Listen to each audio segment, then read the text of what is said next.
Ya está todo preparado para empezar el partido en la casa de los Gutiérrez con IKEA. Atrás está el sofá Civic, con diferentes covers para hacer match con cada selección. En el medio, los vasos Lodrat, repartiendo bebidas por todo el campo. Calentando por si viene alguien extra está la silla plegable Gunde. Y arriba, Ostaval, la coffee table de 2 alturas marcando un gol con cada snack. Visita IKEA y logra crear el line-up ganador para disfrutar del fútbol en tu casa. Con buena calidad y buen precio. IKEA sueña sin medida.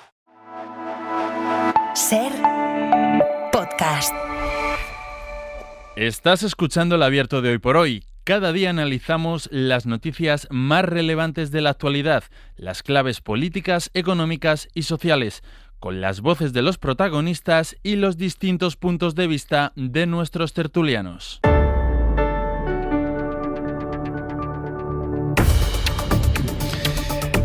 Es tiempo del Abierto en Hoy por Hoy, por lo tanto, tiempo para el análisis, la reflexión, la opinión en la mañana de la radio.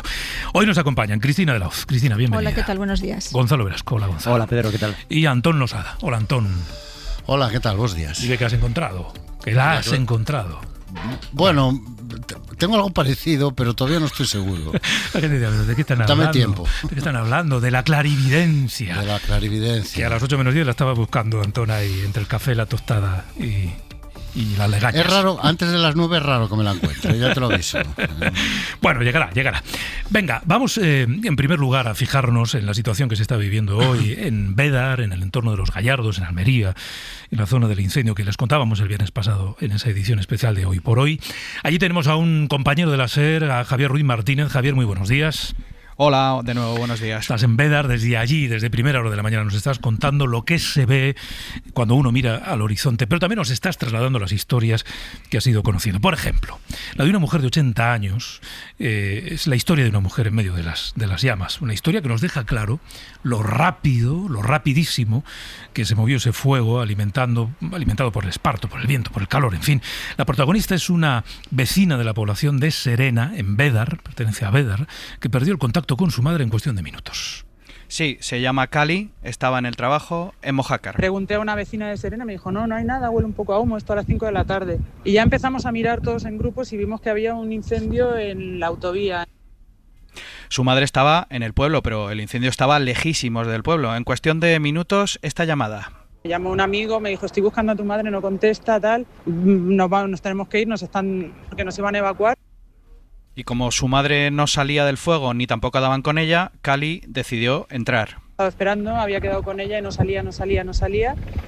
Y le dije, Raúl, vamos, yo me meto, yo voy a ver hasta dónde puedo llegar, la saco. Cogimos el coche, intentamos llegar a Serena, pero aquello ya era el infierno. Era una bola de fuego la carretera. Yo me quedé devastada porque obviamente de ahí no podía, si yo no podía entrar, de ahí no iba a salir nada más ya vivo o lo que quedara por ahí, y asumí que la habíamos perdido y tal. Y al asumir que su madre ya no estaba, se dieron la vuelta ella y Raúl. Y nada, cogimos el coche, le dimos la vuelta para salir corriendo porque las llamas venían detrás, o sea, postes de teléfono todo ardiendo, era el infierno. El giro de esta historia es que, de repente... Y apareció ella entre las llamas en el coche, así como una aparición. Se llama Jacqueline, tiene 80 años y una salud estupenda. ¿Te montaste en un coche, Jacqueline? Sí, en este mío, mira, está enterito todavía. ¿Y cómo saliste? Pues tirando para adelante, porque sí, por instinto de supervivencia, porque llegué y era un muro de humo y de fuego. El fuego llegaba por los dos lados, caían pedruscas, se ve piedras gordas en la carretera, y como llevo muchos años viviendo allí y conozco bien el sitio, yo tiré para adelante. Y con ese pa'lante, con esa normalidad, Jacqueline nos cuenta que apareció en medio del humo. De pronto se cortó el humo y estaba ella a la salida con... ¿Te encontraste con ella? Sí.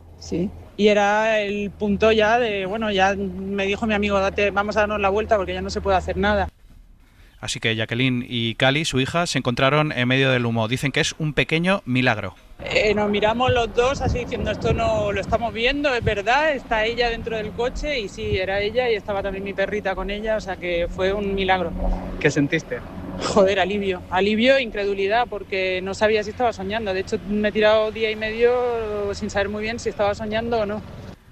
Y en ese joder alivio de Cali, de su madre, amanecen hoy miles de personas, el millar de evacuados de Bédar y de otros municipios quemados. Gracias, Javier. Un abrazo. Un saludo. Bueno, pues es tremendo el testimonio, Cristina, cómo vas a buscar a tu madre y entre la angustia, cuando crees que ya no vas a poder hacer nada y que no vas a ver, aparece. Bueno, pero me encanta esta historia con final feliz, que no ha sido desgraciadamente el final feliz para 13 víctimas y 10 desaparecidos. O sea que todavía el fuego está perimetrado, pero bueno, no, falta por encontrar a 10 personas más. Pues vamos a ver, yo siempre pienso, de esto hablamos también el año pasado por estas fechas, y el antepasado y el anterior. Y siempre hablamos del problema, además, bueno, pues de las condiciones climáticas, de que los incendios cada vez son peores, de que tienen unas dinámicas propias muy distintas a las que tenían hace unos años, de que hay que prepararse para unos escenarios diferentes. Y a mí me gustaría saber si se aprende de un año para otro. Yo tengo la tesis de que es mucho más caro apagar un incendio y afrontar las consecuencias de un incendio que prevenirlo. Ojo, no hay riesgo cero, evidentemente. Y juntamos en este caso un otoño y un invierno muy lluvioso y unas temperaturas extremas, y lo que hay que hacer pues es saber que los incendios se van a producir, pero intentar que su repercusión, sobre todo en vidas humanas, o sea, cuando hablo de costes, tiene muchísimos más costes, desgraciadamente, en vidas humanas, y luego económicos, que lo que tendría una buena prevención, que tampoco evitaría el incendio, pero a lo mejor sí parte de sus consecuencias. El otro día estaba con un agente forestal, en su caso de Castilla y León, que él hablaba, estamos hablando de unas pedanías y de unas circunstancias muy específicas, de casas muy dispersas, ¿no? Y él decía que bueno, que los pueblos deben tener planes de actuación municipal, que hay que establecer perímetros en los pueblos, que hay que hacer incluso simulacros, incluso de la necesidad de vías de evacuación, de que tengan muy claro los vecinos que si el incendio viene de un lado, pues tienen que hacer esto. Es decir, que aparte de que tiene que funcionar, y yo creo que la coordinación entre administraciones ha funcionado bien, que tiene que funcionar también, que los ayuntamientos también se tienen que implicar en que tener a sus ciudadanos preparados para este tipo de eventualidad. Y luego ya veremos si ha habido problemas, si se debía haber lanzado la ESA-LER. Hombre, tiene que haber una investigación con 13 fallecidos, evidentemente tiene que haber una investigación, y si se ha hecho mal, pues que se investigue, y si hay algún tipo de responsabilidad penal, judicial, política, pues que se dilucida. Fíjate, yo creo, voy contigo, Antoni y Gonzalo, yo creo que si nos quedamos en la explicación de que es que son fuegos de sexta generación, es que son imparables, es que avanzan con una rapidez nunca vista, nos estaremos equivocando. Efectivamente, cuando hay un incendio en el que mueren 13 personas, que algunas de ellas se habían marchado por una ruta que no era la que las autoridades habían pedido. No sabremos posiblemente si a esas personas les llegó esa información o no. A lo mejor no es que desobedecieran, a lo mejor es que no sabían por dónde se tenían que ir. O a lo mejor desobedecieron, no lo sé, esto ya se verá. Pero en todo caso, escuchaba este testimonio de esta hija que iba buscando a su madre. Lo que nos está contando es que ellos pudieron coger el coche, dirigirse hacia el incendio y llegar a un punto donde podían haber quedado rodeados por las llamas. Sin duda. Parece raro que eso se pueda hacer cuando el incendio ya está avanzando, ¿no? Y cómo aparece la madre que ha decidido, bueno, pues huir de allí en su coche. Quiero decir con esto que efectivamente por la gravedad del incendio y por el número de víctimas mortales, cuando pase todo, cuando las víctimas hayan sido identificadas, cuando se haya confirmado que no hay más muertos ni desaparecidos, cuando el fuego haya apagado, cuando la gente haya recuperado la normalidad, pues habrá que preguntarse si hay algo que mejorar, porque siempre hay algo que mejorar. Siempre. Y en una situación como esta también. Antón. Bueno, a mí me tocó, por desgracia, gestionar la crisis incendiaria en Galicia en el año 2006. Entonces también nosotros empezamos a hablar de cambio climático, de incendios de cuarta generación, se decía entonces. Teníamos también vientos por encima de los 30 kilómetros por hora, humedad por debajo del 30% y temperaturas por encima del 30 grados, pero entonces al Partido Popular, al Partido de la Oposición, no le importaba nada de todo eso, ¿no? Todo lo que parece justificar lo que ha sucedido este fin de semana, pues en aquella época eran excusas para encubrir la incompetencia de aquel gobierno, ¿no? Parece que 20 años o casi 20 años después sí tiene importancia las condiciones climáticas y sí tiene importancia el cambio climático, lo cual no deja de ser un progreso en este Tiempo en el que vivimos donde el propio Partido Popular acaba de firmar un pacto de gobierno en Andalucía donde niega directamente el cambio climático y donde se compromete a eliminar o a contener o a no hacer buena parte de las políticas que todos sabemos que tenemos que hacer a consecuencia de los cambios que está introduciendo el calentamiento global o el cambio climático en nuestras vidas, ¿no? Dicho esto, con respecto a los incendios, el problema no es tanto la gestión o los planes de prevención, que está muy bien que los haya y que dedicar más recursos a la prevención. El problema es que España tiene un 55% de superficie forestal. En el caso de Galicia, por ejemplo, más de la mitad de la superficie forestal española se concentra allí. ¿Qué quiero decir con esto? Que somos el segundo país de la Unión Europea en masa forestal y incendios va a haber siempre. Tengamos los planes que tengamos. Va a haber incendios. Entonces, más importante que los planes de prevención es meterle a la gente esa idea en la cabeza. En aquel verano de 2006, además del fuego, lo más difícil de gestionar era precisamente evitar que mucha gente se acercara al fuego. Por múltiples razones. Había gente que iba por necesidad, pero había gente que iba simplemente a contemplarlo. Y es la gestión de la gente en un incendio es seguramente una de las cosas más complicadas y más difíciles de hacer a la hora de afrontar el fuego, ¿no? Pero más allá de los planes de prevención, insisto, lo que es importante es que aprendamos una cosa, que si abandonamos el territorio, que si no cuidamos el territorio, que si no habitamos el territorio, va a haber fuego. Y el fuego será cada vez más difícil de parar porque las condiciones climáticas son las que son. Y cuando se dan esas condiciones, el famoso 30-30-30 que acabo de citar, el fuego efectivamente es imparable. Es imparable. Y lo sé por experiencia. Hagas lo que hagas. Da igual los hidroaviones que mandes, los helicópteros que mandes, la gente que mandes. No es una cuestión de medios. Y si no, ahí tenemos los incendios de California, que asocian prácticamente todos los veranos contra uno de los dispositivos antiincendios, que es prácticamente un ejército más poderosos del mundo, ¿no? Entonces tenemos que entender que efectivamente ha cambiado todo. Y que no nos basta solo con tener planes de prevención y lucha contra el fuego, que tenemos que cambiar nuestra manera de habitar y de vivir en el territorio. Gonzalo. Sí, el problema además es que, como bien señala Antón, el territorio es muy diverso. No es lo mismo una zona boscosa, y hay un debate sobre si hay que dejar que los bosques proliferen en su mayor densidad posible, o sin embargo si hay que hacer un territorio boscoso diversificado en términos de distinto tipo de arboleda y de espacio, para así poder controlar este tipo de emergencias, que un territorio como este del que estamos hablando, en el que ha ocurrido esta última emergencia, que parece ser que es el típico interfaz en el que hay una convivencia entre urbanización y ámbito silvestre, matorral bajo, que es muy común de urbanizaciones sobre todo antiguas y es muy frecuente también en el sur de España, ¿no? Entonces, claro, en lo que señalaba Cristina al principio me parece fundamental. Claro, los planes de emergencia tienen que estar acotados al municipio y tiene que ser el municipio el que los gestione, porque un mismo plan de emergencias, un mismo protocolo no vale igual para Galicia que para Almería, ¿no? Entonces, bueno, ¿qué pregunta nos podemos hacer desde la asunción y desde la prudencia respecto a lo que haya podido pasar aquí? Porque, bueno, todavía está por dilucidar y por investigar si se ha hecho todo lo bien que se podría haber hecho.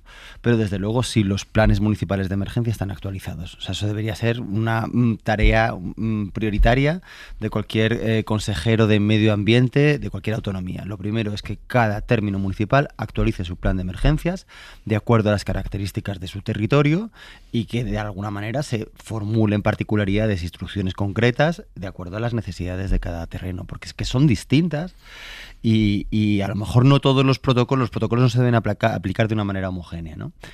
En todo caso, bueno, creo que aquí todos convivimos, es necesaria una mayor prevención y es necesaria una mayor inversión para que esa prevención acontezca, y eso, entre otras cosas, por ejemplo, requiere personas, o sea, los trabajadores, los técnicos forestales y los agentes que vigilan bosques son, creo que el cuerpo de funcionariado más envejecido. Hasta hace muy poco, otros años lo hemos comentado, ¿no? Yo recuerdo las conversaciones que hemos tenido otros veranos y por tanto es necesario que haya nuevas remesas de plazas públicas y haya nueva inversión para que eso, que es cuidar el territorio, pues tenga los medios que se necesitan, ¿no? Así que bueno, es algo en lo que tenemos que insistir con una tenacidad pues que no va a cesar de un verano a otro. Vamos a hacer un pequeño alto en el camino. Un comentario añadido más. Supongo que es lo que les toca, ¿no? Pero que en el 2026 haya que poner en valor que las administraciones trabajan juntas, que ante una tragedia como esta tengamos que oír a políticos de uno y otro lado, o de la Junta o del Gobierno Central, poner en valor que, oye, hemos trabajado coordinados, pues hombre, eso lo faltaba. Claro, alguien me dirá, es que ha habido precedentes en los que no ocurría. Bueno, pues muy bien, pero solo faltaba. Pero está bien destacarlo, ¿no? Pero es que no habría que destacarlo. Ya, no habría que destacarlo porque debería ser la norma. Pero... La normalidad debería ser, oiga, pues mire usted, aquí hay un incendio, usted necesita mi ayuda, yo la llevo y la doy, ¿no? Pues es bueno, pero en fin, que siempre me llama la atención, ¿no? Como destacar aquello que debería ser obvio, ¿no? Y darse por parte de la naturaleza del funcionamiento de un Estado. Tiene por el Estado el Gobierno Central, el Gobierno Autonómico, los ayuntamientos, la Diputación Provincial de Almería, etcétera, etcétera. Alto en el camino y hablamos de Rajoy y de la selección francesa.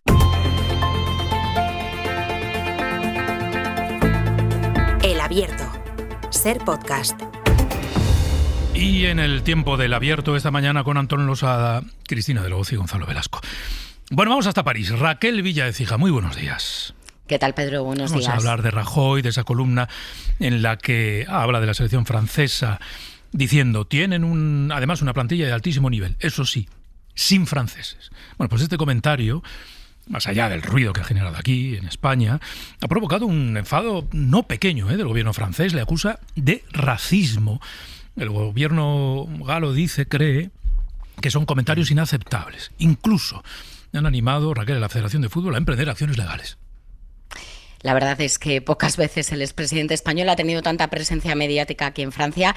Sus palabras han provocado, como decías, una mezcla entre estupor e indignación, pues a pocos días del partido que va a enfrentar ambas selecciones nadie entiende muy bien a cuento de qué viene su salida racista.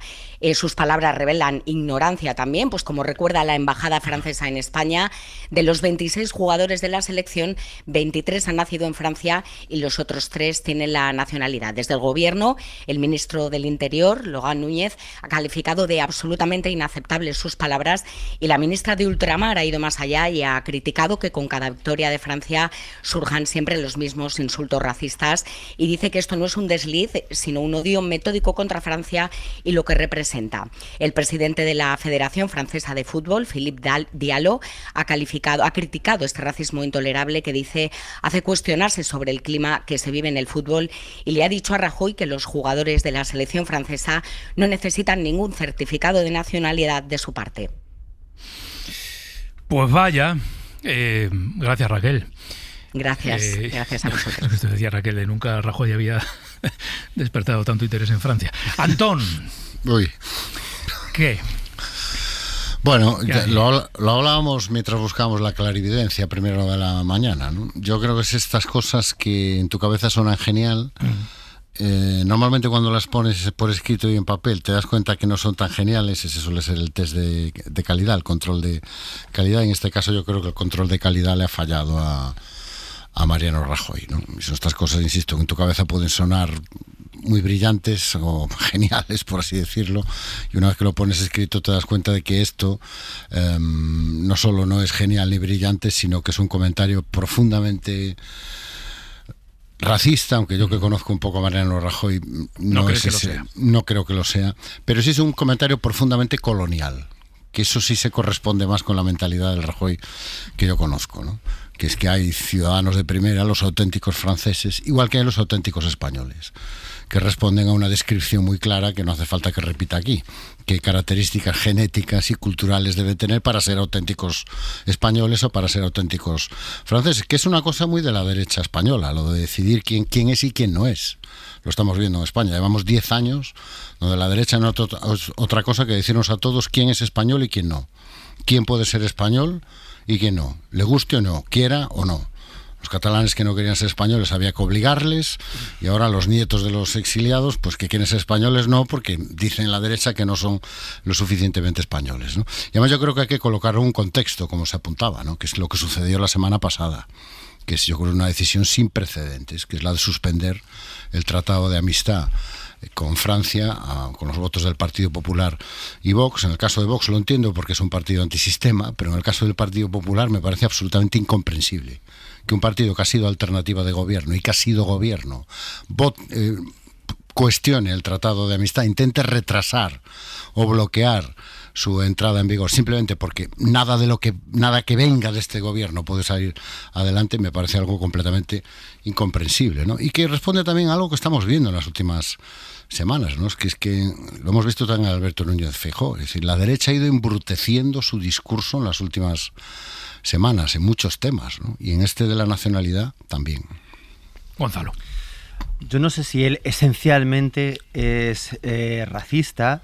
Tampoco sé cuánto sabe y cuánto ignora, que es una de las cosas que se argumentan acerca de la historia de Francia. Pero sí sé que lo que ha dicho y dice, y además Mariano Rajoy es muy de hacer y decir cosas que parece que no es, pero que luego actúa como tal, pues es muy racista. Lo que ha hecho es profundamente racista. ¿Por qué? Porque ha racionalizado a los franceses. Los franceses lo son con independencia del color de su piel. Por cierto, no creo que él en ningún artículo dijera Zinedine Zidane es muy bueno, pero claro, es que no es francés por el hecho de que sus padres fueran argelinos. Él lo está diciendo de los jugadores negros y los considera que no son franceses. Y es así. ¿Y esto qué presupone? Pues que para él la nación es étnica. Y esto es un error político de alguien que no... O sea, de cualquier ciudadano es impropio, de un antiguo presidente del gobierno, primer ministro, es absolutamente abominable. Y es lo que está dando, por supuesto, en un contexto en el que partidos políticos defienden que la nación es étnica. Por lo tanto, su comentario es peligroso de un modo doble. En sí mismo lo es, pero por el contexto político también lo es.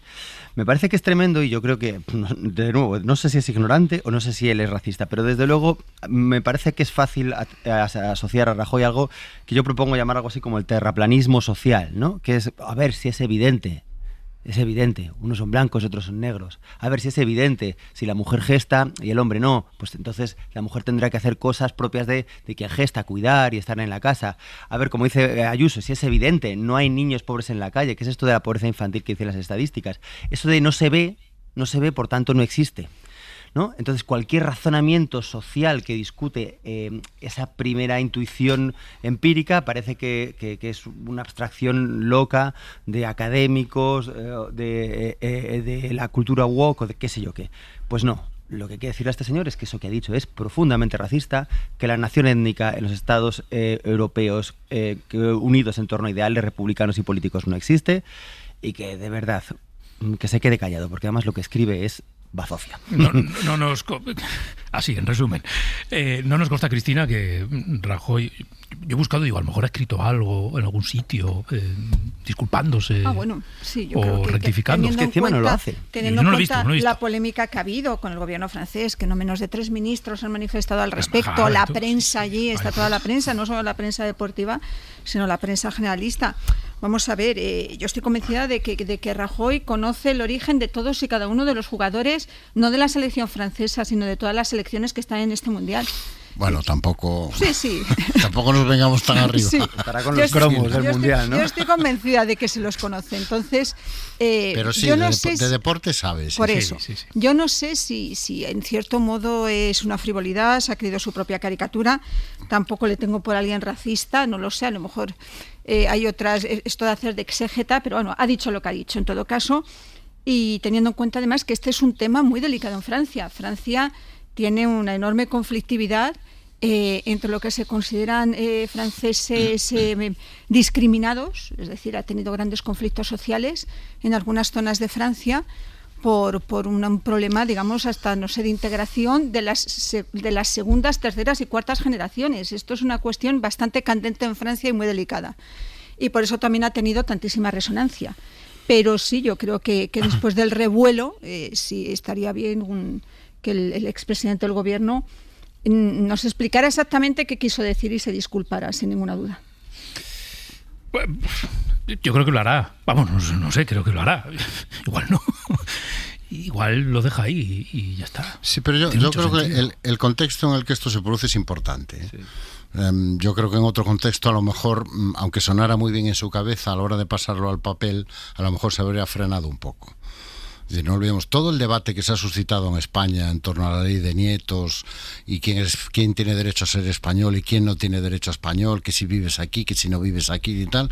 Hombre, genera un determinado contexto. Claro. Que alimenta fácilmente esta afirmación de que no, aquí están los españoles de primera, los que son de aquí y los que no son de aquí, y por la razón que sea, no son de aquí. Como no son de aquí, pues no son españoles. Y eso fácilmente es aplicable en este caso, igual que se lo aplicas a los españoles, se lo aplicas a los franceses, ¿no? Y yo creo que el contexto, insisto, de embrutecimiento general que estamos viendo en muchos dirigentes del Partido Popular en las últimas semanas, en el tono y en las maneras de decir las cosas, yo creo que generan, insisto, un hábitat muy favorable a este tipo de afirmaciones. Yo creo que Espera, Gonzalo, que nos vamos. Sí. Perdóname.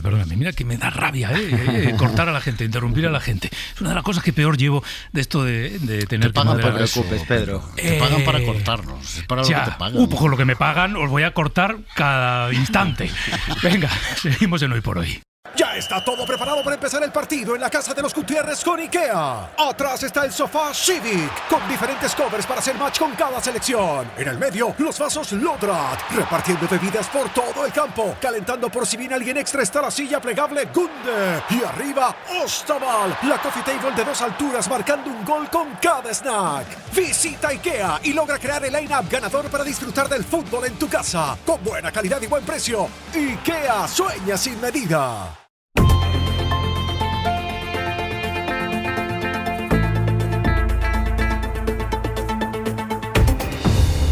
Ministro, bienvenido, buenos días. Hola, muy buenos días. ¿Qué Ministro tal? de Derechos Sociales, Consumo y Agenda 2030. Bueno, mañana es un día importante, ¿no?, para su ministerio. Mañana es un día importante para el Ministerio de Derechos Sociales, pero mañana es un día importante para el estado del bienestar en España, porque vamos a acometer la mayor ampliación de la red de protección social en décadas en este país con la refundación de nuestro sistema de cuidados. ¿Se va a aprobar? ¿Lo da por hecho?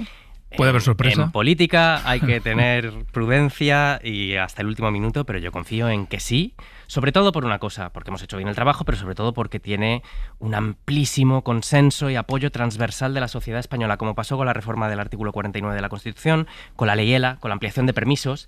Es que la gente está de acuerdo en que esto hace falta, que es una prioridad y que está bien hecho, con lo cual yo confío en que mañana pueda salir incluso por unanimidad. Sí.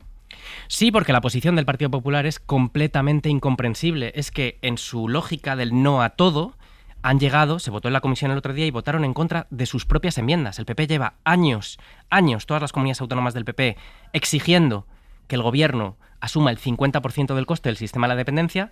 Lo hemos metido en la ley, lo blindamos, hemos puesto 6.200 millones de euros por delante, que ya están aprobados. Además, lo hemos recogido en la ley y votaron que no. Entonces yo confío en que mañana en el Pleno ese grado de contradicción pues les obligue a cambiar su posición y apoyarlo, porque es que es algo que tiene que salir, que hay que hacer como país. ¿Pero lo confía porque tiene, digamos, esa convicción o ese pálpito o porque sabe algo? ¿Ha podido hablar con ellos? Hombre, yo tengo la determinación de sacar las cosas adelante y además, pues bueno, pues confío en que el interés general al final acabe abriéndose paso. Yo creo en esto. Ya sé que en este momento en la política española esto no tiene muchos fans, esta convicción de que el interés general va a pesar, pero estoy convencido de que entre hoy y mañana, además este es un sector social, el de la discapacidad, el de las personas mayores, que tiene mucha organización social. Y de hecho, gracias a su empuje, se ha conseguido hacer la primera reforma social de la Constitución, se han conseguido muchas cosas incluso en esta legislatura tan difícil, y estoy convencido de que conseguiremos que el Partido Popular no cometa el inmenso error que sería votar en contra de una ampliación histórica de nuestra red de protección social y de la refundación del sistema de cuidados. Ahora le pregunto por uno de los argumentos del Partido Popular, pero usted ha mencionado unanimidad. Ha dicho unanimidad. Esto incluye a Vox también. Bueno, no sé qué hará Vox, la verdad, porque, mire, votaron en contra del artículo 49, luego se abstuvieron, creo, la ampliación de los permisos, creo que votaron a favor de la ley ELA. Es que no tienen coherencia ninguna, ¿no? Depende en cada momento de lo que decidan. Pero lo importante es que no tienen un solo argumento. ¿Cuál es el argumento para votar en contra? Ya digo, 6.200 millones de euros para refundar el sistema de cuidados en España, que es algo que todo el mundo que haya pasado por una situación así, que se haya visto cuidando a un familiar o necesitando cuidados, y todos vamos a estar en esa situación antes o después, y por cómo está cambiando nuestra sociedad, es el gran desafío que tenemos a futuro, cómo vamos a organizar los cuidados, ¿no? Para que no dependa del patrimonio que tenga una familia, para que no dependa de si tienes recursos suficientes para pagártelo o no, de si tienes una vivienda en propiedad. No. Que el estado del bienestar provea de los apoyos necesarios a la gente para que haga lo que el 90% de los españoles responde cuando le preguntan cómo quiere envejecer, que es en su casa, en su barrio, en su pueblo, con los apoyos necesarios, con la ayuda a domicilio, con los centros de día, con la teleasistencia, y no en un modelo de grandes residencias que en la pandemia descubrimos, y esto fue unánime, esto no es lo que queremos como modelo a futuro, ¿no? Bueno, pues el 90% de los españoles está de acuerdo en este cambio del modelo, y la derecha y la ultraderecha pues están buscando la excusa para poder oponerse, ¿no? No vaya a ser que esto se interprete como una victoria del gobierno. No es una victoria del gobierno, es una victoria de la sociedad española. Y por tanto yo aspiro a que se sumen a ello, porque esto también lo hará irreversible a futuro, para que nunca más el PP vuelva a utilizar la dependencia como una variable de ajuste fiscal o como moneda de cambio, porque Rajoy recortó 5.400 millones de euros de la dependencia. Pues queremos que esto no vuelva a suceder nunca más. Pero es solo cuestión de dinero. Quiero decir, cambiar el modelo, hacer que el sistema de atención a la dependencia sea todo lo eficaz que no hemos conseguido que sea. Digo hemos porque, en fin, en eso, en cierta manera, como país, tomamos decisiones punteras en materia legislativa, pero luego hemos fracasado en la gestión de la dependencia. Hay miles de personas o esperando valoración o esperando recibir la ayuda. Es solo cuestión de poner más dinero. No, son 3 elementos y hemos actuado sobre los 3 al mismo tiempo. Evidentemente hacen falta más recursos, porque sin recursos no hay política social. Y hemos aumentado un 100%. Del año 25 al año 27, un 100%. Esos son los 6.200 millones de euros adicionales. Que claro, con recursos pues se pueden reducir las listas de espera, se pueden dar mejores prestaciones, etcétera. Pero no basta con eso. Por eso mañana se votan las nuevas leyes de dependencia y discapacidad que dibujan un modelo radicalmente diferente de las macroresidencias a los apoyos necesarios para poder envejecer en casa con calidad de vida. Y la tercera pata, que es fundamental, son las condiciones laborales en el sector. Tenemos que dignificar la labor de los cuidados, porque vamos a tener cada vez mayores necesidades y porque es un sector imprescindible para la reproducción social. Si mañana no fueran a trabajar los inversores en criptomonedas, incluso muchos de los representantes políticos, incluso algunos periodistas, pues el país seguiría su curso. Se le echaría de menos o no, pero seguiría su curso. Si mañana no fueran a trabajar el 500.000 de mujeres que dedican cada jornada laboral a cuidar a las personas que lo necesitan, este país no podría salir adelante. Y por tanto hay que dignificarlo y valorizarlo, y eso quiere decir mejores salarios, mejores condiciones laborales, etcétera. Y con estos recursos y este modelo, este cambio de modelo que refundamos mañana, si todo sale bien en esta votación, pues tiene que haber una mejora sostenida de las condiciones laborales en el sector, y para eso hemos convocado el diálogo social con las patronales y los sindicatos para conseguir que las condiciones en el sector sean mucho más dignas. Claro, el realismo siempre creo que es una buena actitud, ¿no? Desde la política hacia la ciudadanía. Lo que usted nos está contando supone tanto como modificar el armazón para conseguir este cambio de paradigma. Pero el cambio de paradigma no se consigue de este año al 27. Te va a ser un proceso que va a llevar un tiempo.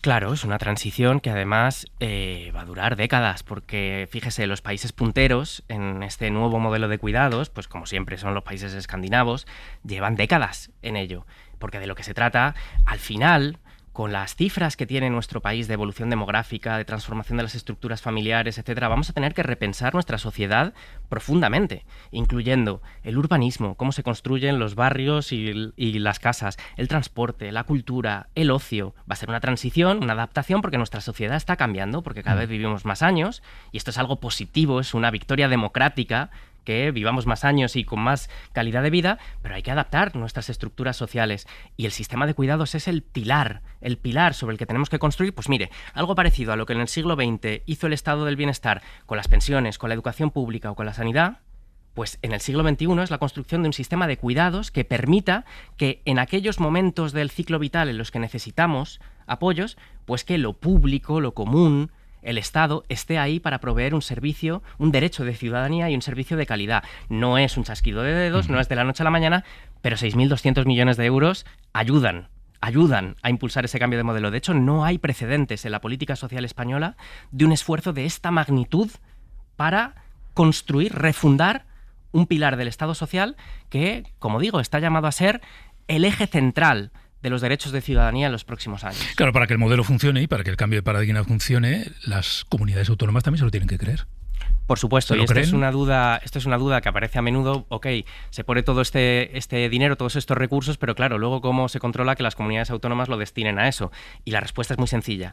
La financiación que pone el Estado se compone de 2 elementos. El primero, que es lo que se llama el nivel mínimo, transfiere una cantidad por cada usuario en el sistema, no puede ir a nada más. Es decir, por cada persona que empieza a recibir prestaciones del sistema, transferimos una cantidad que hemos duplicado, ¿no? Para que esos servicios puedan ser de la calidad necesaria. Pero luego hay otro nivel, que es el nivel acordado, que es financiación que está subordinada al cumplimiento de determinadas metas, que tienen que ver con los tiempos de la lista de espera, con la tramitación, con la calidad de los servicios, con las condiciones laborales, y que también permite que las comunidades autónomas no puedan detraer su aportación al sistema. Por cada euro que una comunidad autónoma ponga de menos, el Estado le transfiere uno de menos, de tal manera que se elimina ese incentivo. Pero es que además en la ley hemos decidido blindar esa contribución del 50% por parte de la Administración General del Estado para que en el futuro ningún gobierno, sea del signo político que sea, pueda reducir la inversión del Estado en dependencia.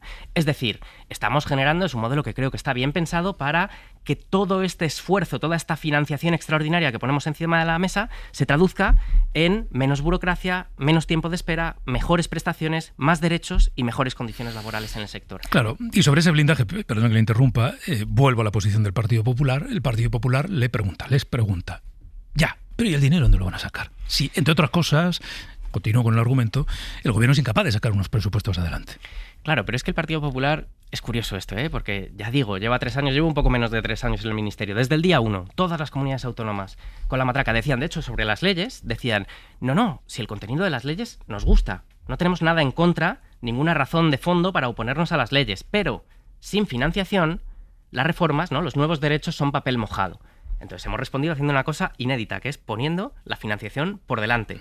Ya digo, 6.200 millones de euros que se votan también mañana. Mañana el PP va a votar la convalidación del decreto ley de la nueva financiación y las nuevas leyes, con lo cual ese argumento de las leyes sin financiación no sirven, pues ese argumento ha dejado de valer, porque de hecho aquí está la financiación para que las leyes, ¿no?, los nuevos derechos se puedan desarrollar. Y luego decían, vale, pero no basta con esto, queremos el 50% por parte del Estado de la financiación de la dependencia. Y lo hemos metido en la ley. El PP tenía una enmienda que presentó en la comisión exigiendo esto, el 50%. Y el PP, en la comisión, el jueves pasado, votó en contra de su propia enmienda. Y ahora los argumentos, ¿qué argumentos van a utilizar? Los recursos están sobre la mesa, las leyes no suscitan ningún tipo de oposición de fondo y hemos blindado la contribución del Estado al 50%. Ellos la dejaron en el 18%, Rajoy la dejó en el 18%.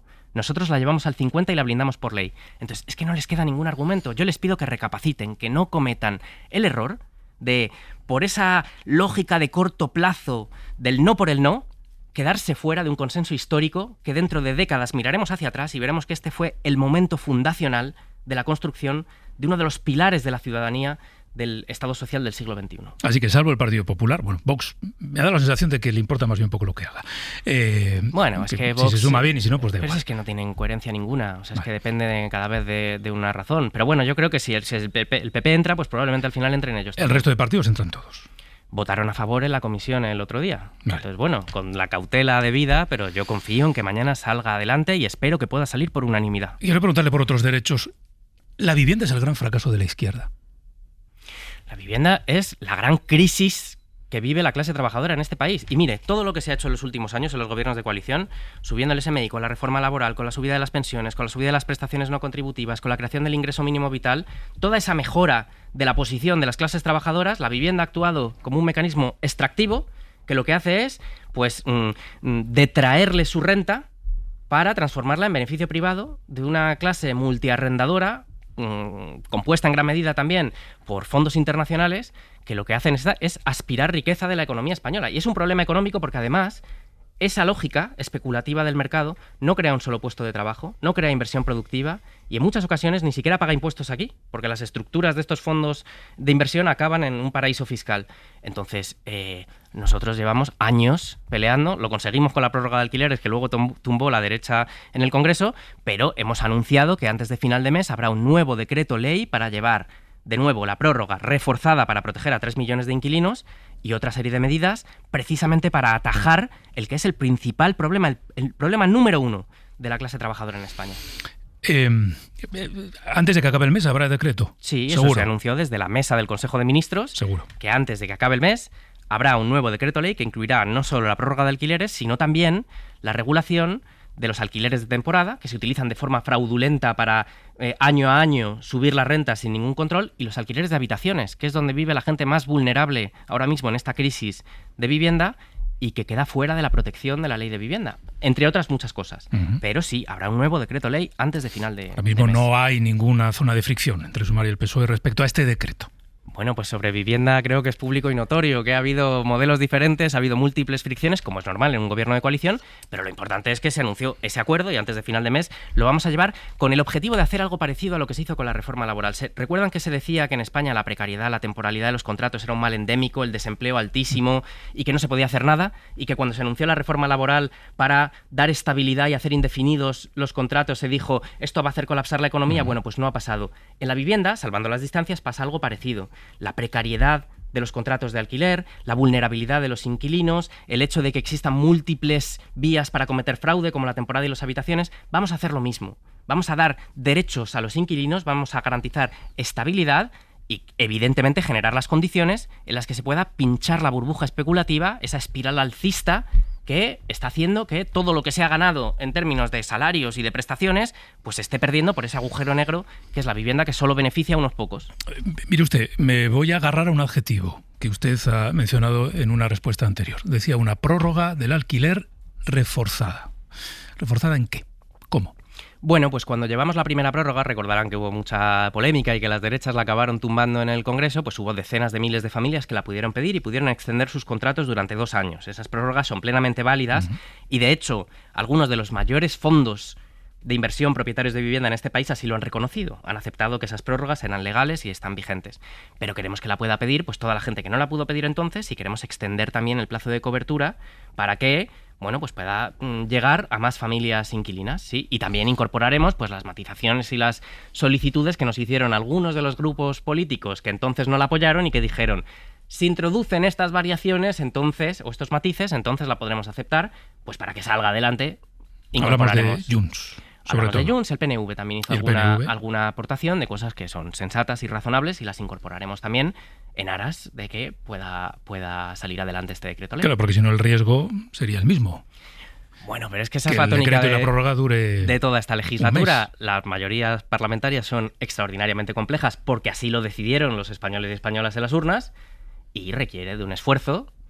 Fíjese, yo creo que esto a largo plazo va a ser bueno para la democracia española porque venimos de una cultura política muy vinculada a las mayorías absolutas, ¿no? Un poco al ordeno y mando, y este ejercicio que a veces es difícil y complejo de armar las mayorías y construir los consensos en los que pueda entrar todo el mundo, es difícil de hacer, ¿para qué nos vamos a engañar? Lleva mucho tiempo, pero creo que a medio plazo será positivo para la cultura democrática española, porque el parlamentarismo consiste en esto, ¿no? Entonces yo creo que con suficiente conocemos cuáles son las peticiones que han hecho los grupos parlamentarios sobre el decreto de vivienda, estamos negociando en el gobierno teniéndolas en cuenta para incorporarlas y creo que el resultado pues será viable y podrá salir adelante. O sea, en julio lo vamos a conocer. Sí. Antes de que acabe el mes. Claro, así se anunció desde la mesa del Consejo de Ministros. Ministro, ¿usted cree que va a acabar la legislatura? Si va a acabar en plazo, dice. Sí. Se va a completar. 27. Sí, acabará en algún momento. Si no, esto ya no sería una democracia. Yo no sé cuándo van a ser las elecciones, eso solo lo sabe o lo sabrá el presidente del gobierno, pero estoy convencido que vamos a llegar al año 27 y que va a haber antes un debate vigoroso sobre los presupuestos generales del Estado, al que además yo estoy deseando que llegue, porque vamos a llevar, entre otras cosas, la prestación universal por crianza a esa negociación de presupuestos. Bueno, preguntaré por esta prestación universal. Entiendo que en sus conversaciones con el socio, el escenario de un posible adelanto se ha planteado. No hacerlo sería vivir fuera de la realidad. Bueno, forma parte del debate político habitual, la especulación con cuándo van a ser las elecciones. Yo estoy convencido de que serán en el año 27 y, por tanto, trabajo con esa hipótesis, porque creo que a esta legislatura le queda todavía mucho que dar. Y estamos hablando de varias de esas cosas, el sistema de cuidados, dependencia, la prestación para acabar con la pobreza infantil. A esta legislatura le queda mucho juego todavía. Ustedes, Sumar, se siguen sintiendo cómodos gobernando con el PSOE. Se lo pregunto por, todos los casos que están rondando al Partido Socialista, con algún exministro ya condenado a cárcel, con algún exsecretario general del partido investigado, ya veremos cuál es su suerte. Pues nosotros lo hemos dicho todas las veces, que nos repugna la corrupción y que exigimos que haya transparencia y responsabilidad absoluta, entre otras cosas porque la izquierda, las izquierdas, con todos los nombres y las fórmulas que han tenido, los últimos 15 años en España han gobernado desde el ayuntamiento más pequeño hasta el gobierno del Estado, en la legislatura pasada y en esta. Y hemos tenido decenas de querellas de lawfare, que la gente piense en Ada Colau, en Pablo Iglesias, en Vicky Rosell, en Mónica Oltra, etcétera, etcétera, y no hemos tenido un solo caso de corrupción. Ni uno.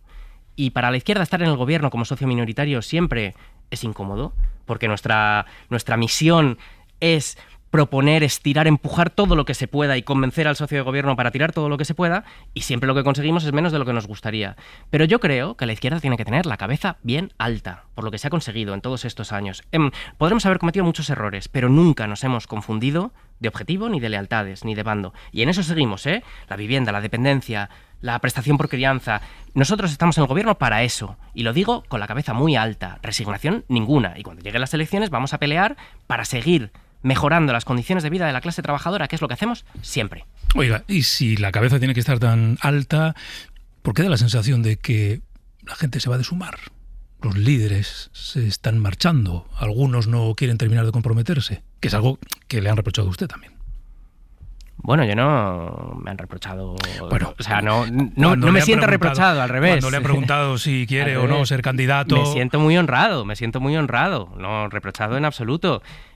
Lo que pasa es que yo he dicho que tengo muy claras cuáles son mis prioridades, que llevar un ministerio, además con esta agenda, e intentar conseguir todas estas cosas, créanme que bastante trabajo es, ¿eh? Y yo creo que yo no soy la persona idónea creo que para ser candidato electoral hacen falta otro tipo de virtudes. Yo soy muy consciente de mis limitaciones en ese sentido. Pero también creo, perdónenme que lo remarque así, que hay un cierto clima que busca la desmoralización de la izquierda, ¿no?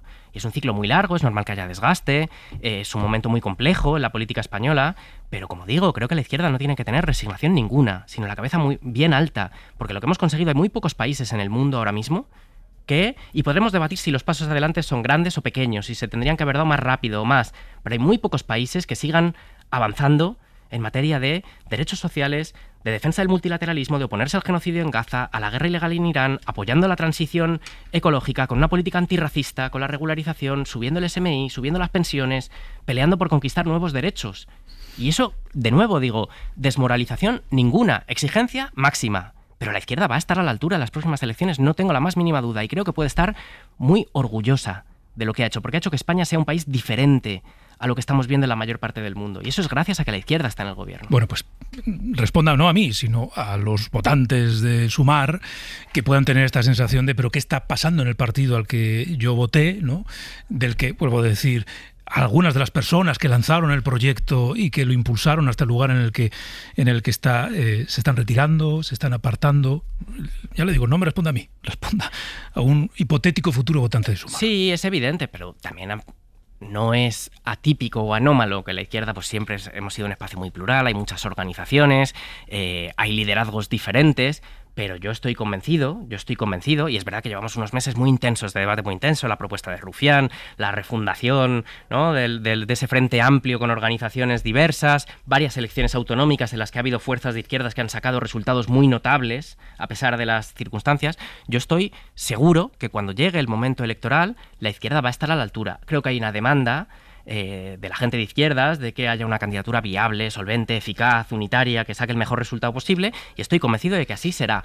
Pero cuando la gente de izquierdas vaya a plantearse a quién vota en las próximas elecciones, yo la pregunta que me hago es ¿qué quiere esa gente? ¿Qué espera de la izquierda en el gobierno? Y yo creo que quiere resultados, y por eso creo que las batallas que tenemos por delante, cuidados, vivienda, pobreza infantil, son muy importantes, muy importantes. Vale que la mayor parte de los actores políticos en España ya están en clave meramente electoral, ¿no? Gesticulando y polarizando y haciendo declaraciones gruesas. Nosotros estamos en conseguir conquistar cada centímetro para que la vida de la gente trabajadora mejore un poquito, sea un poquito más fácil. Y estoy convencido que cuando lleguen las elecciones, eso es lo que la gente de izquierdas va a valorar. Dos cosas más. Una que tiene que ver con esto. Ha mencionado usted a Gabriel Rufián.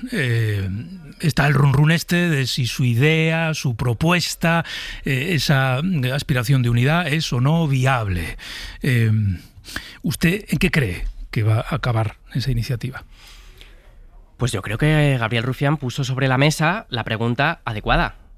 Dijo, ¿cómo hacemos para que las próximas elecciones salgan bien? y puso una serie de ideas sobre la mesa y eso generó muchísimo interés y muchísimo debate. Entonces, frente a esa idea también de la izquierda lánguida y dividida, etcétera, creo que se ha producido un debate social en España que da cuenta del interés que hay y la necesidad que hay de que la izquierda se organice en esos términos. Es verdad que es difícil, es complejo hacerlo, porque ya digo, hay realidades muy dispares en los territorios, hay organizaciones políticas diferentes y el encaje no es fácil. Pero yo creo que la disposición y el ánimo es total y completo por parte de todos los actores para conseguirlo. Y estoy convencido, bueno, yo soy optimista, pues ¿qué le vamos a hacer? Yo estoy convencido que cuando lleguen las elecciones la izquierda estará a la altura y hará posible sacar un buen resultado electoral. Con Rufián de candidato. Bueno, pues ya veremos con quién es el candidato, porque eso no está resuelto. ¿No le parece mal candidato? A mí Rufián me parece un extraordinario activo político. Tiene una capacidad de explicar las cosas de tal manera que llegan a mucha gente y eso en política pues cuenta mucho. ¿Ve? Y yo, pues bueno, pues lo decía antes, yo sé que mi tarea es pelear, ¿no?, para que salgan adelante, para refundar el sistema de cuidados, para intervenir en el mercado de la vivienda. Pero luego en política hacen falta cosas como la capacidad de comunicar y que llegue a todo el mundo, que se entienda bien. Y Rufián es excelente en eso. No es el único, hay mucha gente que es capaz de hacer eso muy bien. Una cosa más, ha mencionado esa prestación universal por crianza, ¿no?, por tener hijas o hijos, que va a ir en los próximos presupuestos, en el proyecto de los presupuestos. Nosotros vamos a pelear para que vaya a los próximos presupuestos. Ah, bueno, están todavía en la pelea. Bueno, pero es que en política siempre se está en la pelea, hasta que las cosas no suceden. Tiempo, ¿no? Bueno, toda la legislatura llevamos con esto porque hace falta, porque es necesario.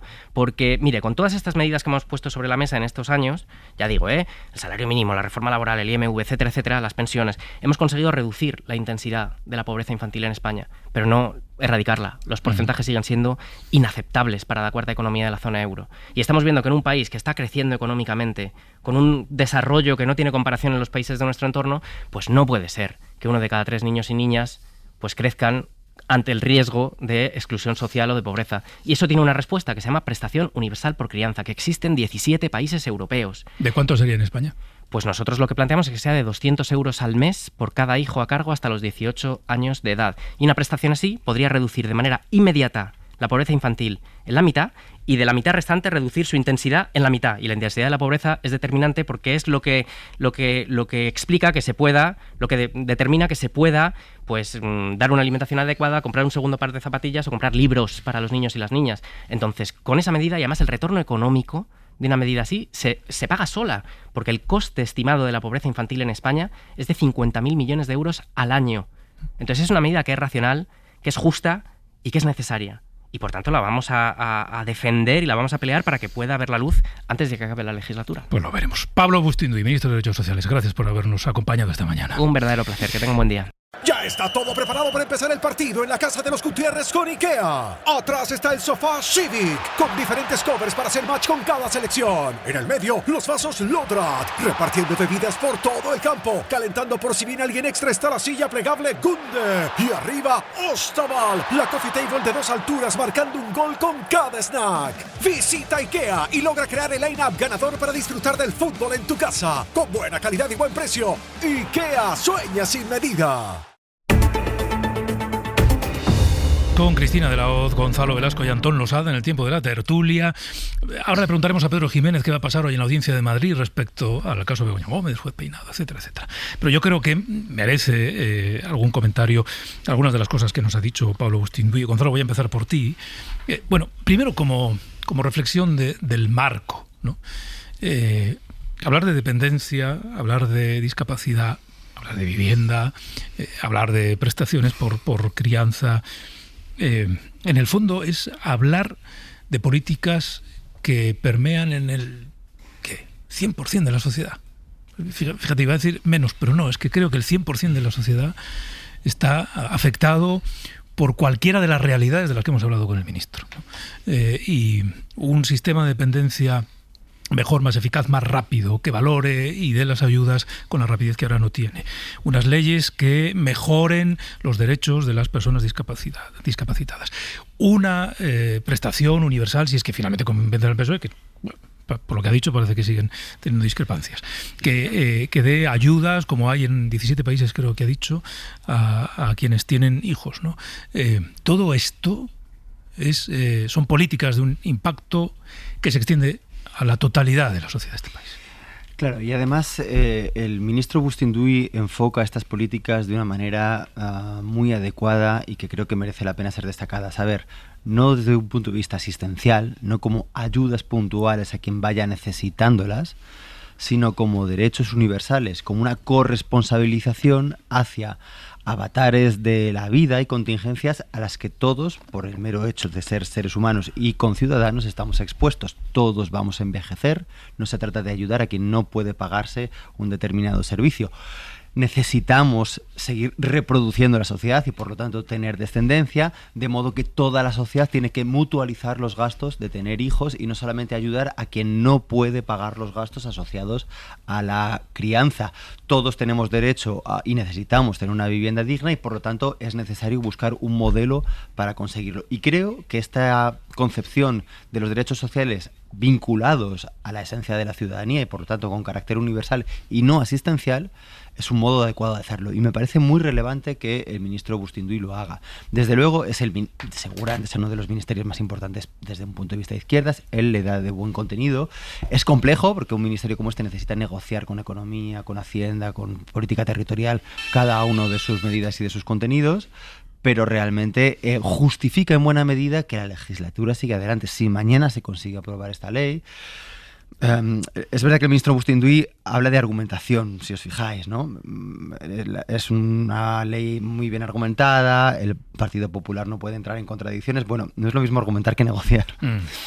Y que es más fácil entrar en contradicciones argumentativas que en contradicciones negociadoras. Veremos si mañana se aprueba, ¿no? Pero si se aprueba realmente es una justificación de que esta legislatura vaya adelante en buena medida. Un poco partiendo de lo que dice Gonzalo, efectivamente, bueno, hay que reconocerle el entusiasmo al ministro, ¿no?, en todos los planteamientos que ha hecho sobre el tema de la ley de dependencia, discapacidad y vivienda. Y es verdad que hay una sensación de fin de ciclo, de legislatura que ya está viviendo sus últimos compases, de la percepción que tienen todos los partidos, incluido el partido en el gobierno, el PSOE, de que a la vuelta de vacaciones lo que va a imperar ya es la carrera electoral y de que estamos en una especie de minutos basura de la legislatura. Y es contra lo que se revela Sumar, porque Sumar entiende que su gran baza precisamente es que la legislatura siga dando algún fruto en lo que son políticas sociales, porque para ellos además son la gran baza. Y es en lo que están poniendo todo el empeño, también por su parte, aunque ya está fuera de los órganos de Sumar y ya ha dicho que no va a volver a repetir de ninguna de las maneras, también por su parte está la vicepresidenta segunda, Yolanda Díaz. Entonces, creen que es su gran baza. Me ha parecido muy, muy interesante una reflexión que se abrió con la pandemia, que es el modelo de residencias de este país, que ya en su momento también lo trató su antecesora en este ministerio, que fue Belarra, y que bueno, que es verdad que ha pasado demasiado tiempo, pero que es un modelo que necesita un largo recorrido y que tenemos que replantear, ¿no?, y acabar con ese modelo de residencias que todos pensábamos que eran hospitales y evidentemente no lo eran. Con el tema de la vivienda que ha pasado, bueno, con el tema de la vivienda es evidente que hay un choque frontal entre el PSOE y Sumar. ¿Os acordáis lo del plante que hubo de los ministros de Sumar que se negaban a traer al Consejo de Ministros?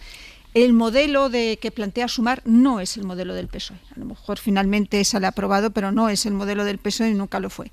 En todo caso, son conscientes de que en Sumar tienen que seguir poniendo el acento en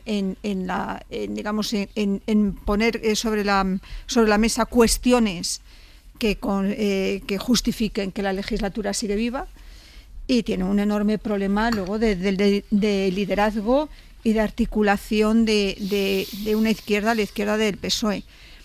Yo particularmente pienso, pero además sorprendentemente en el entorno de Yolanda Díaz también lo piensan, de que Sumar ha sido un proyecto fallido, de que nació como partido instrumental para acoger una coalición de gobierno y que ahora tiene un encaje difícil y que vamos a ver si sobrevive después de las elecciones. Este es el análisis que hace gente del entorno de Yolanda Díaz. Pero vamos a ver. Ministro, me ha dado la sensación de que hay quienes en Sumar como él ya dan por hecho o apostarían por esta candidatura conjunta, no sé si con Rufián como candidato o no. No digo que todos en Sumar piensen eso. Sí, lo que ocurre es que la propuesta de Rufián habla de las izquierdas soberanistas. Ojo, las izquierdas de Izquierda Unida, de Podemos y del propio Sumar, que son izquierdas nacionales, tienen difícil encaje en su modelo. Y yo no sé de qué manera, ni qué modelo, ni de qué forma. A lo mejor, Bustinduy ha dicho que conforme se acerque la fecha electoral, pues las izquierdas se recompondrán. Quiero decir que a lo mejor la supervivencia de Sumar pasa porque sus siglas estén dentro de una candidatura en la que haya otras siglas, ¿no? Entonces, como parte de un todo... No, sí, claro, ¿no? Como parte de un todo, porque en solitario no va a ningún lado. Todo, no va a ningún sitio. Antón. Bueno, a mí lo que está sucediendo en la izquierda del PSOE cada vez me recuerda más a aquella famosa escena del Nombre de la Rosa, en la que mientras todo se hundía alrededor del monasterio, los monjes y los representantes del Vaticano se juntaban para tratar de llegar a algún acuerdo y discutir, según anunciaba el enviado del Papa, la capital cuestión de si era o no era Jesucristo dueño de las ropas que portaba. Pues me parece un poco que pasa lo mismo a la izquierda del PSOE. Esto de la unidad de la izquierda es un tema que les importa mucho a ellos, pero no tengo tan claro que le importe a sus electores y a sus votantes. Entonces llevamos varios meses discutiendo sobre qué va a hacer cada uno, dónde va a ir cada uno, en qué posición va a ir cada uno, si vamos con estas siglas, si vamos con estas otras, que es un tema apasionante si eres líder de ese espacio, si no, no. Y es un tema fascinante si quieres ser candidato en ese espacio, si no, no. El votante de ese espacio yo creo que está esperando otro discurso y otro mensaje. Yo sigo expresando mis dudas en que los mismos que han llevado a ese espacio, a esta situación, sean los más indicados para sacarla de esta situación. A lo mejor un poco más de renovación y un poco más de entender que dimitir no es ni un verbo ni un nombre ruso, y que porque tú te vayas pues no se va a hundir nada en España ni en la izquierda, pues a lo mejor les venía bastante bien, ¿no? Dicho esto, a mí me llama la atención, no sé, yo esto de que la legislatura está acabada lo llevo oyendo desde que empezó, no lo digo por Cristina, lo digo en general. Yo creo que se ha querido desde el minuto uno, ¿no? Esto estaba acabado desde el minuto uno y había que ir a elecciones desde el minuto uno. Y oye, los días van pasando y contra viento y marea se van haciendo cosas. Empezando, por ejemplo, la última, la regularización, que, bueno, para ser un gobierno acabado y una legislatura acabada no está mal como producto. Y vamos a ver lo que pasa con la ley de dependencia, porque efectivamente yo creo que el PP va a votar en contra, sin dudarlo, porque vota en contra de todo lo que viene de este gobierno rojo satánico que solo puede producir el mal, pero va a tener que explicarlo. Y sobre todo va a tener que explicarlo en las comunidades autónomas, donde lleva toda la legislatura diciéndole a la gente que no podía acelerar los procesos de dependencia porque el gobierno central no le daba dinero. Entonces vamos a ver cómo le explica eso a la gente que está esperando que le aceleren su proceso de gestión de la dependencia, y cómo le explica que ahora que el gobierno central nos va a dar ese dinero que durante estos años le hemos dicho a usted que no teníamos, pues le vamos a decir que no. Gonzalo. Sí, esto es muy relevante, pero lo hemos vivido ya tantas veces, ¿no? Con la ley de financiación, con tantas cosas en las que las comunidades autónomas que reclaman dinero luego lo rechazan cuando llega la hora de la verdad. Pero la dependencia es muy tangible, tiene caras, nombres, apellidos. Aquí en Galicia tenemos un cuello de botella, hay gente que lleva varios años esperando. Sí, y además que la dependencia es muy poderosa y que hay muchas organizaciones detrás y hay elementos que juegan a favor de que haya presión para que esto salga adelante. Pero yo quiero recordar, claro, cuando hablamos de estas cuestiones, de las expectativas electorales, ¿no? De la convocatoria. Claro, cuando se vota no se vota para que se cumpla el 100% de un ideario, porque si no haríamos la revolución, no votaríamos en un parlamento en el que va a haber fuerzas confrontadas y por lo tanto los deseos y los intereses y las propuestas van a estar limitadas y contrapesadas. Se vota para esto, se vota para que se suba cada año, no sé, ¿cuánto se sube el salario mínimo interprofesional? 15, 50 euros. Se vota para que haya una ley de dependencia como esta que cambie un modelo. Se vota para estas pequeñas cosas, ¿no? Y en ese sentido, claro, recuerdo cuando hay una decepción y un desánimo que es posible hacer política. Claro, es verdad que lo que le ocurre a este gobierno es que llegó al gobierno y tiró las escaleras con las que llegó, que son las organizaciones, que son los partidos. No hay nada de abajo ahora para volverse a bajar del gobierno. Y esto es un problema. Pero realmente hay que recordar que estas políticas se están ejecutando con un determinado signo, que en la anterior coalición no fue así, ¿no? Hay que recordar que este ministerio lo ocupó Pablo Iglesias y que Pablo Iglesias renunció para hacer una política contestataria con el Estado casi en su totalidad, dando por supuesto que la política institucional es casi intrínsecamente cómplice de aquello contra lo que se pretende luchar. Claro, Sumar no es una organización, y yo creo que es una organización además que está en proceso de disolución, inexorable, y que creo que además que debe ser así, pero los políticos que ha puesto Sumar en el gobierno han apostado por ocupar las instituciones produciendo políticas que benefician a la gente desde el punto de vista de izquierdas. Y yo creo que eso es la distinción de los modelos. Cuando hablamos de la unidad de la izquierda como si todo fuese lo mismo, aquí hay una distinción. Quien decide ocupar las instituciones para conseguir cosas y quien decide que o se cambia absolutamente todo el modelo a un modo revolucionario o no hay nada, ¿no? Yo diría que los soberanistas están también por la primera labor, porque claro, EH Bildu no está haciendo política extraparlamentaria, quiere ocupar las instituciones, ¿no? Entonces, bueno, cuando hablamos de políticas de las alianzas, veremos con quién es más fácil y con quién es más difícil, pero yo creo que aquí hay una clave importante. Y bueno, y respecto a las propuestas, yo creo que sí merece la pena ser destacadas, ¿no? Hablar de cambiar de un modelo de dependencia, que no dependamos de residencias con gestión privada, que se pueda envejecer en el propio hogar, en el propio barrio. Eso es un cambio de modelo tan fundamental, tan importante, porque estas instituciones son instituciones de inclusión excluyente, ¿no? Se les incluye en una residencia, pero para decir, bueno, tú ya estás fuera, tú ya estás esperando a morir. No, para que sigan formando parte de la vida. Lo importante es que la prestación universal por infancia sea universal, no sea solo asistencial. Quizás yo discutiría más la cuestión de la vivienda, y tú ahí le has dado en el clavo, ¿no, Pedro? Porque este afán en regular el mercado es como ponerle puertas al mar. A mí me sigue extrañando que la izquierda no tenga un discurso acerca de la construcción, de construir vivienda, ¿no? Es como que eso se ha dejado a la derecha. Parece que es la derecha la única que habla de construir más, cuando el modelo productivo era una de las cosas asociadas a la izquierda tradicionalmente, ¿no? Producir cosas, construir viviendas. ¿Qué tipo de viviendas? Pues sociales, para el alquiler social. Entonces, yo soy escéptico respecto a las posibilidades, que estoy a favor, pero de regular los precios. A ver. Yo creo que es un primer paso, pero me gustaría que también hubiese una apuesta por construir un mercado de vivienda para el alquiler social. Como yo no pienso irme hasta el 28 de agosto, y aunque lo pensara, tampoco podría, pues ya les contaré si el decreto sale antes de que acabe el mes o no. Porque el ministro Bustín lo da por hecho. Bueno, en el PSOE igual lo dan un poquito menos por hecho. Un poquito, están ahí negociando. Bueno, se lo contaremos. Dejadme que añade una cosa más, porque tiene que ver con la agenda judicial, no solo de hoy, sino de los últimos meses, de los próximos meses.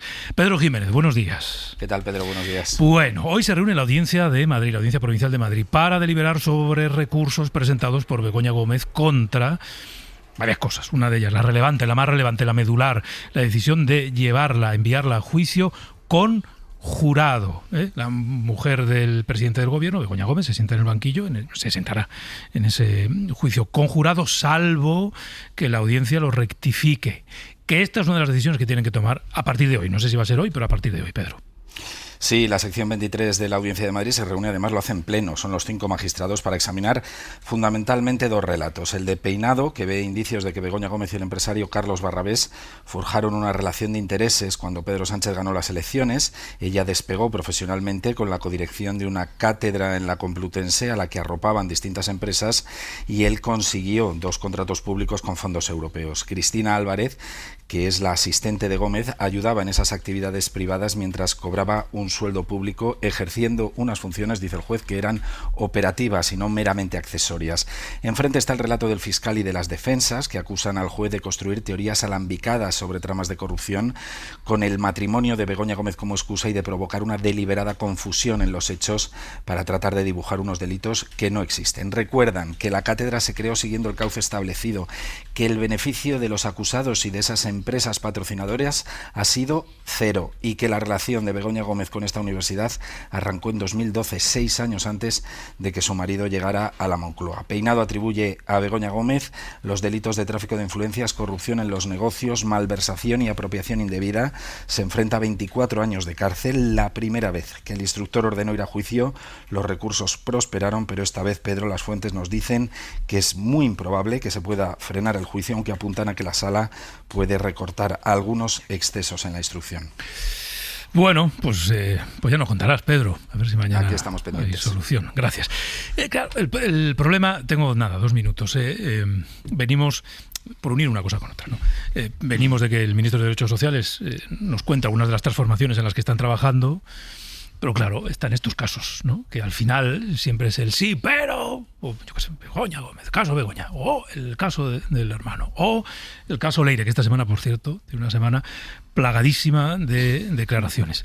En este contexto, Cristina, supongo que resulta difícil sacar cabeza. Controlar la agenda es muy complicada. Claro, yo creo que se quejaba hasta el propio ministro, ¿no?, de Derechos Sociales, diciendo que más allá de lo que es la gestión, ¿no?, del día a día, pues la agenda judicial, la agenda política y la agenda mediática está absolutamente dominada por toda la cuestión de los presuntos casos de corrupción y eso es muy complicado de contrarrestar. Y porque la situación es de una enorme complejidad y porque ya tenemos a un exministro, que tú lo has recordado, y un exsecretario de organización del PSOE, ya condenado a 24 años de prisión por una trama corrupta, ya no hay que decir presunta, aunque puede haber un recurso ante el Constitucional, pero por una trama corrupta que nace en el seno del gobierno de un ministerio tan importante como el de Transportes en mitad de una pandemia. Entonces, pues sí, y de ahí, bueno, tenemos los 1000 casos y además la sensación de que las tramas se van uniendo, porque la trama de la Fontanera al final es también la de la SEPI, es decir, hay nombres comunes en los distintos casos de corrupción. Y evidentemente así es muy complicado controlar la agenda porque no tiene la agenda y porque vivimos incluso nosotros mismos cada día pendientes de lo que pueda surgir o de la última noticia judicial. Sorprendente, Estamos todos un poco en eso, sí. Y ya les digo que esta semana, que lo vamos a ir contando, tiene una serie de hitos judiciales que son bastante relevantes. Ahora Antonio y Gonzalo se quedan con ganas de decir cosas, pues os vais a quedar con las ganas. ¿Qué queréis que os diga? Pues ya lo pensáis. La semana que viene no. Bueno, que tú no sé si es de la semana que viene. Creo que también, que todavía estoy de guardia. Ay, se lo está pensando. Eso es que está aquí contento. Gonzalo, este verano.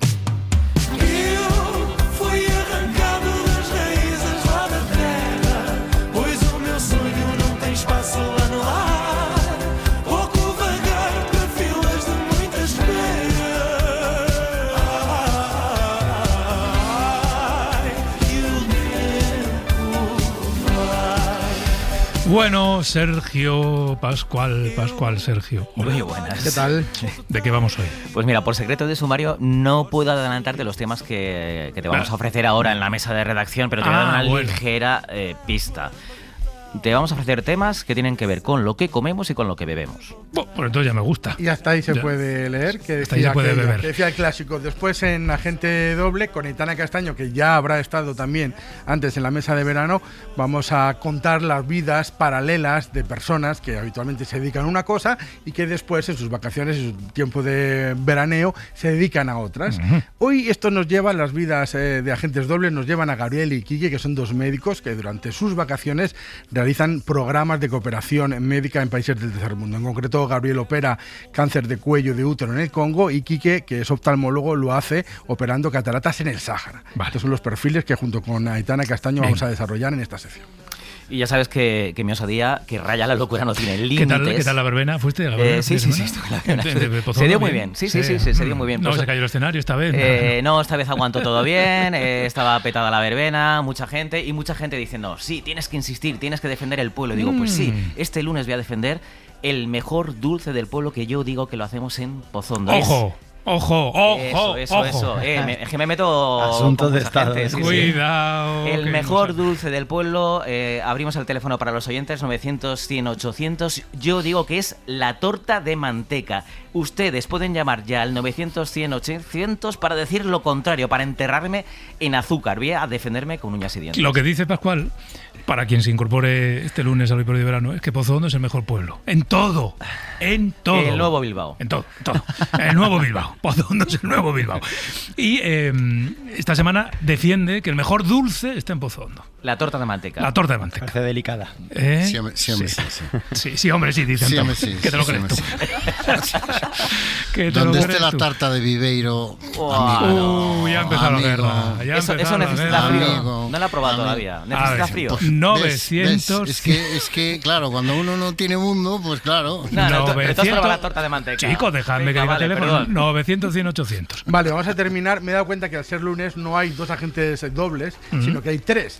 Porque al final del programa todo el mundo conoce que Pedro Blanco es periodista, pero los lunes también es cómico, o por mejor decir, es aprendiz de cómico. Se ha metido en un taller de comedia, hoy llega al nivel 2. Quiero ser gracioso, sí. Quiere ser gracioso al final del verano, quiere participar. Bueno, igual das las campanadas de 2027, si la cosa va bien. Nadie puede decir que esto no va a acabar bien. Entonces, a última hora del día... Con capa y todo. Con capa y todo. A las 11:30 tienes cita en el taller de comedia. media. Bueno, gracias a todos. Es que si me paso, no le voy a hacer ni puñetera gracia a otros. Hala, adiós a todo el mundo. Para no perderte ningún episodio, síguenos en la aplicación o la web de la SER, Podium Podcast o tu plataforma de audio favorita. Ya está todo preparado para empezar el partido en la casa de los Gutiérrez con IKEA. Atrás está el sofá Civic, con diferentes covers para hacer match con cada selección. En el medio, los vasos Lodrat, repartiendo bebidas por todo el campo. Calentando por si viene alguien extra está la silla plegable Gunde. Y arriba, Ostaval, la coffee table de 2 alturas marcando un gol con cada snack. Visita IKEA y logra crear el line-up ganador para disfrutar del fútbol en tu casa. Con buena calidad y buen precio. IKEA, sueña sin medida.